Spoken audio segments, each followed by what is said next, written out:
Given the disasters in Houston, Florida, and Puerto Rico, how can Quincy make sure it deals better with stronger hurricanes and floods? 90 seconds or less. This is a very good question at this time with all the catastrophic events that have happened over the last 10 years. And don't forget Katrina. A little bit to get a background is we need to have a plan in place. I know that Quincy High School and North Quincy High School are great areas for center points, but what we really need to concentrate on is our seniors and our children. Those are going to be the two people that are, you think about these natural disasters, you think about the people that are, someone like myself could probably get out of the house, but we have to have some type of plan in place for our children and our seniors to get out of these buildings. We need to put this plan in place and have, a benchmark on how do we do this. And it's something that we need to institute at the mayor's level, at the city council level, at the school committee level, where everybody's on a consensus for this to happen. It could happen at any point. We had a lot of hurricanes that have gone through in the last few months, I guess I could say. And we always get the tail end of that rain. We get the rainstorm. Sometimes it goes out to sea, but sometimes it hits us. We get, a whole day of rain. So we need to institute and have something in place. And that is going to start with protecting our seniors and getting our children to the right places. We need to have center points. I would like to install ward counselors have, this is your ward, this is where you're going to go, this is where we have a plan in place. The at-large will oversee, the three at-larges will oversee the ward counselors and the mayor's office as well. So we have a plan in place, and activists like yourself can be involved in this process. But we need to look at this a little more deeply. Thank you. Good luck to the Ward 1 Council. You'll need a few clones to be in all those different places.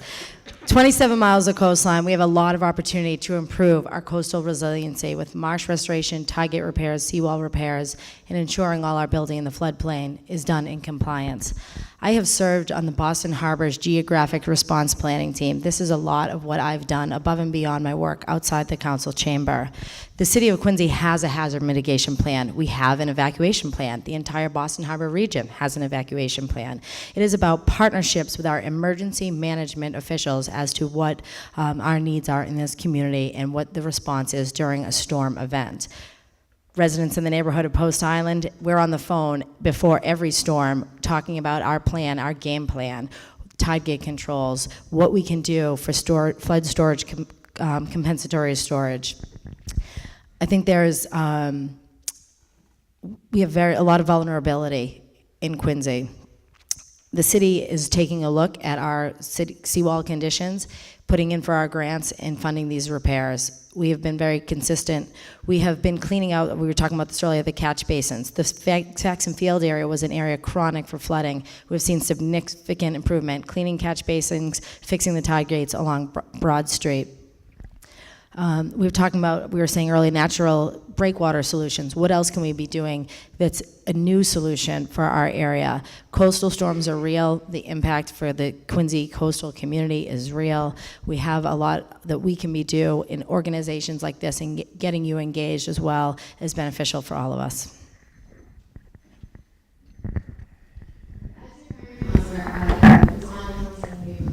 $147,000 of funding to repair and to reinforce our seawall. Like my colleague said, we do have 27 miles of coastline here.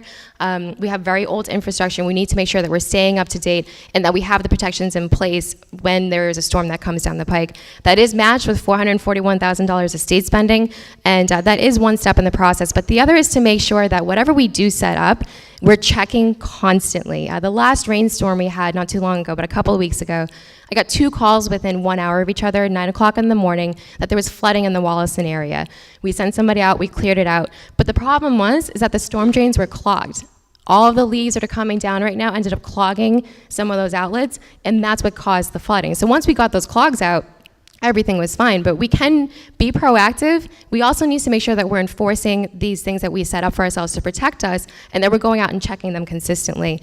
And we do certainly have emergency preparedness plans in place, but our climate is changing, the world is changing. What could work 5, maybe even 10 years ago, may not be what's going to work for us in the next 5 years. So we need to make sure we're staying consistent on top of that emergency preparedness plan.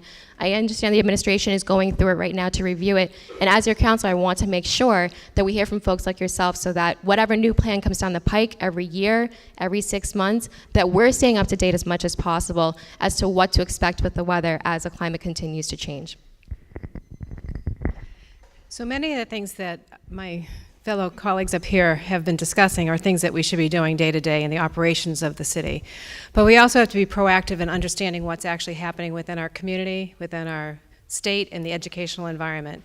UMass Boston right now has a study that's going on, and they're working with professors and doctors in the Netherlands to research how we can prevent, Boston can prevent the floods of the future. When you're looking at Hurricane Sandy, what's happened in Texas, what's happened in Puerto Rico, it's really about being proactive about how we can protect our coastlines in Massachusetts. And Boston right now is talking about, and it's a study that's happening right now, that I don't think Quincy's at the table being a part of the conversation, but the study is about putting dikes along the waterfront in Boston to prevent Logan Airport from being tragically offline because of it. By putting the dike, it would protect Boston. As it goes around the coastline, it's going to be from Quincy to Deer Island. That dike would mean that we are on the wrong side of the dike. That means that flood would be coming to us if that was to happen, if we don't put ourselves at the seat of the table to make sure we're part of that conversation. The third part would be bringing the dike all the way down to Hull.